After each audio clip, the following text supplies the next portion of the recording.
welcome back to your Athlete's Edge podcast with Tim and Harry.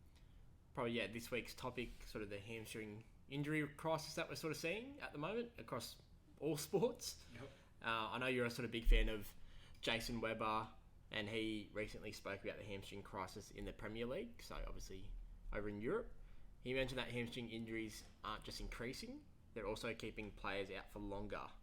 So I think he said 61% of hamstring injuries are now longer than 30 days in the EPL at the moment. So I guess the question for you is, why do you think this is happening now more than ever? Is it something to do with how athletes are preparing or being managed? What are your thoughts?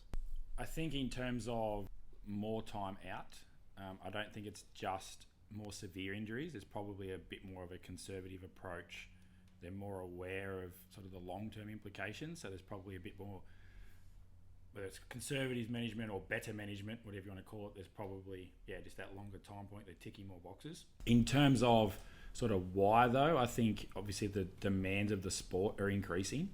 And when we look at, the Premier League, there's more congested fixtures around club, international, so the best players are playing a lot more, 2 to 3 times a week. And that's because sport is a business. They're all trying to make money. If you look at like the NBA, 3-4 games a week. See these other sports are catching on to that. So seasons are getting longer, pre-seasons are getting shorter, the demands of the game are going up. So the running, the high-speed running, which is this mixing pot of risk in terms of less time to prepare for the season. The seasons are longer and harder, more grueling on the athlete. So then obviously these spikes and stuff are going to start to happen. And then throw in that because, high players are worth so much money, pressure on coaches, job security, trying to push players to get back out there. There's this, like I said, mixing pot of variables that mean that kind of everyone's, in a way, trying to look after themselves. Whether that's the club, the coach, even the support staff. As a result, sometimes the athletes are potentially put at a bit of risk at the expense of all that. So we see this more commonly probably in the NBA and probably American sports, but even some AFL. So what are your thoughts and how effective do you think load management is when it comes to, preventing injury? So load management is important in the sense that we've got to be over things like the total workload, the number of high-speed exposures, the time spent sprinting, all this sort of stuff matters. Jace makes the point around the issue with all this is GPS has been around for over 20 years and we haven't seen these things change. So just managing load is only part of the picture. So yes, it needs to happen, but it's sort of what are the deeper layers underneath that complement all that. So if you're only focusing on load and not, that's sort of an output metric, and you're not focusing on what they're doing to achieve that load. So like if we're running 5 to 10 kilometre sessions a week, how you running that 10 kilometres has a lot more bearing on the 10 kilometres times 5, if that makes sense. So it's, I think, and Jace talks about his product and it's awesome, and that's come off the back of all these challenges he's seen through his professional career, working with these athletes, is the how matters more than what they're doing to a degree. So yes, if you get load wrong, injuries happen. We know that. But it's also within that, there's another layer. So within all the load, like how much sprinting have they done? How much running have they done? In the pool, how much swimming have you done? Well, if you do the same amount but with worse technique, you still get injured. So even though load didn't change, it's the fact that they, the way they went about their movement created the injury risk.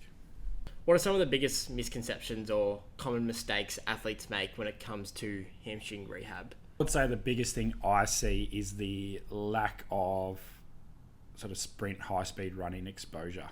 And I probably should say preceding that is then the quality of work to get into sort of high-speed running and sprint technique. So not much done there. It's sort of more like a load prescription progression. So they're sort of 50% running, 60%, 70%. They're doing multiple laps. It's more of a volume prescription. Whereas things like hip hamstrings, for example, muscles particularly that involve in and around the hip. So same with things like quad strains, with hip flexor issues, with hamstring problems. The faster you run, the more the contribution comes from the structures in and around the hip. So at slow speeds, you can jog on a hamstring probably day 3 post-injury, because the hamstring's not doing a lot. It's helping, but it's not at a big risk until you start to get to 80, 90, 100% of your top speed. So if you've only built up slowly, that's all part of it. You can do some slower running, but if you haven't worked on your really explosive acceleration, if you haven't worked on your top speed technique and gradually layered that in, you're going back out there with this massive risk. So if I look at it another way, if you got injured sprinting, to me, you've got to address the cause. And so what happens is people are almost afraid of that, so they build back through with all this slow running, and because they can, they do it, but you haven't addressed the cause, which is obviously the mechanism of whatever for you caused your hamstring to go when you sprinted. Now that could be a bit of a load perspective, but typically load relates, fatigue. Load creates fatigue, and then you get fatigue related changes in how you run. So it still comes back to how. So for example, you get really tired, you start to lose control of your pelvic tilt. So then you start to get that anterior tilt, you start to get that little bit of lower back soreness. Now you start to overstride, puts a lot more extra strain on the hamstring. Is it a technique issue? Is it a load issue? A bit of both. So how do you then work on making sure they're aware of that technique, then building the volume so that then they can hold that position better, control it. So when you're on the field, it's midway through the fourth quarter, they're not running around with this massive hamstring risk. They sprint after a ball and hurt their hamstring. So yeah, in your experience, what would you say is the biggest indicator that an athlete is at risk of a hamstring injury? Is it like their poor mechanics? Is it that they've had a previous hamstring? What is it? I'd say that the easy one is previous history of hamstring. We know for pretty much every injury, a previous history of an injury is the biggest risk factor for subsequent. So it's almost like once injured, always injured. So it's just something that athletes have to kind of always be aware and just on top of the management for that particular area. I think then you can link into that other injuries. So even things like ankle issues will lead to things like potential injury risk increasing for hamstrings, because time on the ground, the symmetry of how you run creates a little bit of rotation, so then you're going to start to overload structures on one side more than the other. So just overall previous injuries, a bit more generally speaking, and then I think that all relates to then your running technique. So then if you're really inefficient with really poor running mechanics and you're doing a running based sport like AFL or soccer, and you've got injury risk, either generally speaking like a knee issue or an ankle issue previously, or even worse, you've had a hamstring before, then I think the risk just keeps escalating. And then you've got to hit that from multiple layers, from the mechanics to previous injuries, making sure they're addressed, obviously the hamstring function, how that integrates into overall lower limb and sort of hip core control. So yeah, with all the tech and data available now, like your GPS, your force plates, sort of load tracking metrics, I guess what sort of tools do you find most useful for flagging potential hamstring issues before they happen? Good question, and hard in our environment because we obviously see athletes in limited exposure while they're out doing everything else without us being present for a lot of their sport training and stuff. So I think for athletes, being acutely aware of just how they feel. So being conscious of any sort of specific soreness, tightness that they might feel, especially in around the hamstring, any changes in their routine, just being conscious of the implications for that. So like if they've had a week off, what that means now when they come back to training, you're not just in there all out effort, especially for your high speed stuff. You've got to obviously layer that in a little bit so that you reduce the risk that creates a problem. Off the back of that, then for us when we do see them, things like generally you see it from like low energy, sort of poor mood, just a bit flat. That's a bit of a flag. So then I sort of want to watch those people a bit more closely, and then a little bit around like obviously how they move. So you sort of see they lose a bit of that pop. They're sort of stride, spending too much time on the ground. All that sort of stuff goes. Potentially a bit of fatigue, but also they're just for some reason just not as on today, which means are they trying to achieve the same speed but using a different way of trying to achieve that, which might put them at risk outside of what their normal is. So just making sure that sort of trying to correct that. work around that. And then things like, a bit more general, but like our force plate measures, some of our specific strength testing, if those sort of numbers are dropping, then maybe for whatever reason, is it a structural issue? Is it more of like a nervous system issue from like a more general fatigue point of view? But is it getting a bit too much for that athlete? And is there some sort of intervention that's needed to either back off or add things in sometimes to actually try and compensate for things? Now, I know you sort of got your own framework around, I guess, rehab. Yep. Can you sort of walk us through your 7 phases of rehab for the example of a hamstring injury? So first of all, protecting the injury. So hamstring's been a muscle strain predominantly. Obviously, you can get some tendon stuff, but if it's sort of like a grade 1 muscle, these move pretty quickly. So protecting it is more probably avoiding the activities that increase further damage, so like high speed activity. In terms of protecting it, you can get back into exercise almost day 1 or 2. So we're not so much worried about avoiding and rest. We're trying to get going pretty quickly with a hamstring. But just making sure you avoid those really high speed moments, especially like top end sprinting. So then once pretty quickly again trying to restore local function. So we're getting into our sort of gym based strengthening exercises depending on how sore and how soon we see them. That could be just basically body weight bridging to starting to be a bit more specific with hamstring type exercises so that we get some strength back in there in a safe way, because obviously there's muscle healing happening, but also getting that recruitment happening while we train in and around the hip, so we can work on calf strength and some hip flexor and glute stuff without putting that hamstring at further risk. So then that sort of links into stage 3 where we're starting to restore systemic function. So then looking at pretty quickly for a hamstring, we're starting to get back to some of the acceleration type patterns. So again, it's less risky on the hamstring than top speed. So we can get back into some of our switching and wall type drills, even some gentle excel work, and that can happen by 4 days, 7 days.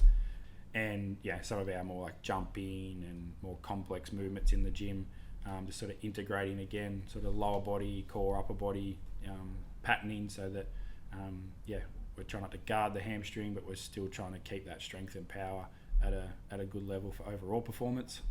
So then when we get to sort of stage 4, we're talking return to performance, and now we're sort of looking to re-establish or even progress further things like hamstring strength, rate of force development in the hamstring, and then making sure that overall their jumping, their acceleration work is now pretty much back to pre-injury level, so that we're talking now we're at a performance phase. And then once we're happy with all that performance sort of metrics and the athlete's happy that they're performing at a high level, we start to then work into integrating them into training. So what does that look like from, what drills can they do, how we start to safely get them back into a bit more sport-specific type training. Once they're back training, they've got a body of work underneath them.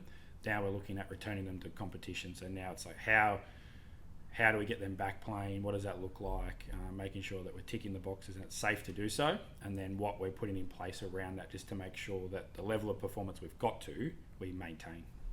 The last phase is our ongoing management or maintenance. So just making sure that, like we said, biggest risk is previous injury. So we're making sure things like mechanics, the local strength, the general strength and power, all those things that we're tracking are staying at a level that we're really happy with, because often the game is pretty grueling, their sport, things can start to decline. If we're not keeping an eye on that, then maybe there's things that we could have picked up that we could have, if we got to early enough, pulled them back or put some interventions in place to actually correct things and prevent or reduce the risk that recurrences or other injuries happen.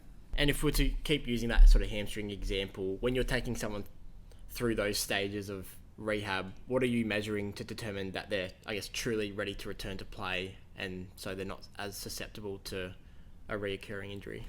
Early on, we're looking more at like mobility, things like pain with stretching, that sort of stuff, so pretty basic stuff. Then into some local strengthening measures. I think we probably, like to Jace's point, we put too much importance on that. So yes, we want it to be strong, but at the same time, isometric strength, eccentric strength means bugger all if they still overuse their hamstring or there's other risk factors present. So yes, we tick that off. We get back into things like our jump testing, their general strength. Can they do things like deadlift RDLs to where they were before? Does it feel good for them? That's really important, how they feel doing it. Are they guarding it? All that sort of stuff. Making sure that they've hit a minimum standard in terms of like their workload. So from can they sprint? Can they hold speed? What does that look like from a technique standpoint? And then the most important is drilling down into that. So how do they move? Is there a big asymmetry in terms of time on the ground, their step frequency, their stride length, what's happening from a like hip lock, glute control perspective? Is there a hip drop this way? Is there a hip tilt that way? All that sort of stuff puts a lot of extra pressure on the hamstring. So that's what we want to see in person, that we've either fixed it or we've restored it to where it was pre-injury. And often we have to do better because they got the hamstring injury in the first place. So it probably wasn't great. So now we've got to actually do better before. There's often a bit of work there. If we're kind of to take a bit more of a deep dive into it and what that sort of rehab looks like, what role does the eccentric load play in both injury prevention and rehab? So the eccentric type strengthening is important in the sense that the hamstring, especially in sprinting, is working quasi-isometrically but under that sort of eccentric load. So if you think your leg lifts up, sort of swings out in front, you've got to either hold, or the muscle has to hold while the tendon sort of stretches, or maybe there's a little eccentric contraction sort of there in the hemi to bring the foot back to stop it swinging, basically, so that you can get it back on the ground. And then that concentric action of you sort of hit the ground and pull yourself forward. What we know about eccentric movements is we're stronger eccentrically than concentrically. So the problem with a lot of the gym-based stuff is if there's not an eccentric overload, you aren't potentially exposing the muscle to the same loads because of the concentric limitation. So an example would be you can offer like an RDL type movement. You can lower a lot heavier than what you could do pause and bring it back up. So if there's not some sort of eccentric type overload, then it's you're potentially 30, 40, 50% below your eccentric maximum, even though you're at your concentric maximum.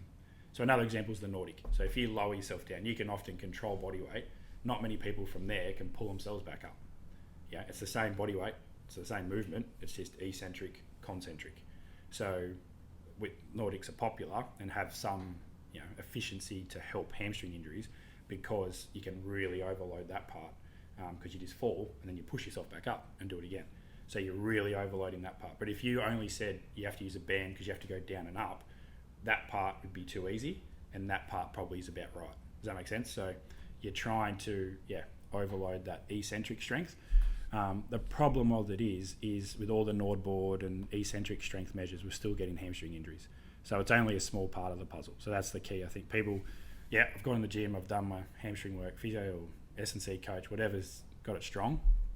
If you still don't link it to a bit of the load management, your sprinting technique, and your high speed running exposure, particularly when we talk load management, you're still going to see recurring injuries because a big part of the cause hasn't been addressed. And so you talked about the eccentric and the concentric. What role does the isometrics play? And where do you sort of integrate that into your program? I'm a big fan of the isometrics.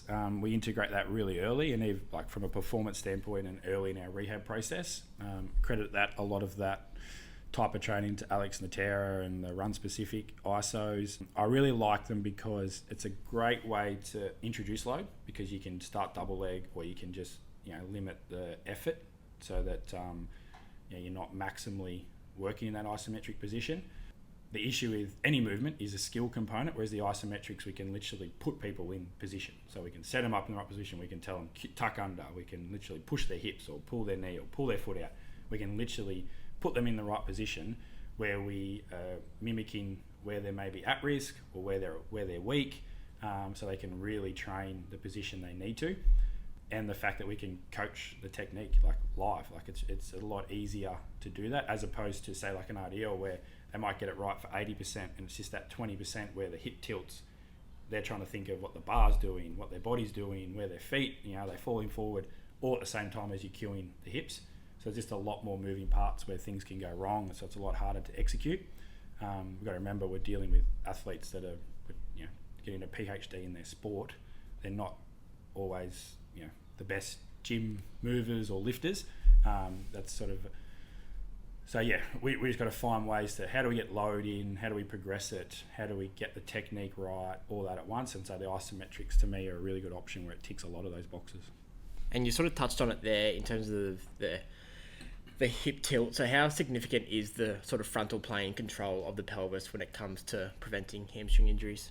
I would say it's really significant in all three planes. So we've got, like sagittal plane where that tilt forward and back. The often one that's forgotten about is the frontal plane. It's given a lot of attention for things like ACLs because of the frontal plane. If I'm on this leg, that hip dropping. But what happens if I'm standing on this leg and that's, this is my hamstring and my hip drops down on the swing side, then that's putting a lot of pressure down that outside hamstring where there's just that extra stretch. So when you're doing that at high speed, you don't need a lot of change to put a lot of extra load through those structures. So yeah, and then you repeat that. A one-off effort might not matter, but then when you repeat that, for repeated high-speed running, then obviously fatigue starts to happen. That often accentuates that even more, and then you're throwing a bit of a tilt, and now you've got significant increase in strain. And then if you've got an athlete that's not accustomed to that, then muscles pull. And yeah, sort of to finish off, like we hear a lot about sort of the ground contact time when it comes to sprinting and getting off the ground fast. So what role does that play, and how do you see that influencing hamstring injury risk? Yep. So for me, ground contact time is a great measure because we know as we get faster, it gets shorter. And we know faster athletes have smaller contact times. And we see this in our kids, especially young athletes start with us. Speed's not where they want it to be. Generally, they've got the longest contact times. And our fastest runners that, close to or breaking 10 meters per second have really, really quick contact times. What starts to happen with fatigue is we know we spend more time on the ground. We lose that kind of pop. The problem with that is I think there's this sort of like false sense of I'm moving fast, I'm moving well when I increase contact time, because what it does is I reach out a little bit, I feel the ground, it gives me time to sort of pull myself over my foot and sort of launch me forward, which is important because that's that horizontal projection. The problem is what it does up the chain. So the longer I'm on the ground, now the more my pelvic position and everything is stressed. It's harder for that to control. So typically what you see is that sort of back arching, sort of lower back curve becomes a bit more obvious, that little flick out the back. And in that position, it's really hard to get the foot back under your bum and that knee lift in a really good attack position. And so then you sort of flick through and you overstride, and that rapid flick and that sort of more your shin. So instead of that coming from the thigh and the foot coming under your bum, the sort of thigh doesn't come up and the shin flicks out, which is creating, the hamstring crosses the knee. So it's trying to decelerate your shin from going forward. At the same time, it's trying to slow your thigh moving. So it puts that extra sort of strain on the hamstring. So as a result of pushing the ground and being on the ground too long, all this stuff in the air starts to compensate, and now you're trying to play catch up, and it puts a lot of strain on the hamstring. Sweet, and that's all we have for today's episode on sort of the hamstring injury crisis we're seeing. We'll see you guys next week. Perfect.